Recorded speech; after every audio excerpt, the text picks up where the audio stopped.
আসসালামু আলাইকুম। আশা করি সবাই অনেক ভালো আছেন। আজকে সব কিছুই একটু ইউনিক করেছি। প্রথমত মাংস ভেজে পেঁয়াজ, শুকনো মরিচ, তারপর রসুন ভেজে সেটার ভর্তা করেছি। মাশাআল্লাহ একটু মুখে দিয়ে দেখেছি, বেশ হয়েছে।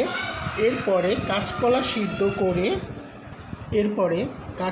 সিদ্ধ করে সাথে আলু সিদ্ধ করে কাঁচামরিচ, পেঁয়াজ, রসুন কুচিয়ে হালকা একটু বেসন দিয়ে 2 টুকরা মাংস ভেজে মাংসগুলোকে ঝুরঝুরা করে আমি এগুলাকে কোপ্তার মতো করে তেলে ভেজেছিলাম।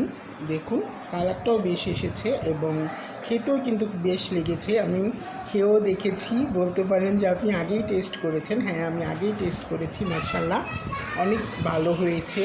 তো রেসিপিটি আমি আপনাকে দেখাইনি, কারণ ভয় ছিল সুন্দর হয় কি না, ভালো হয় কি না, হবে কি না। যাক, এরপরে মাশাআল্লাহ যখন আমি আবার তৈরি করব অবশ্যই আপনাদের এই রেসিপিটাও দেখাবো যে আমার কোপ্তাগুলো কেমন করে বানাই আর কেমন হয়। সবাই ভালো থাকবেন।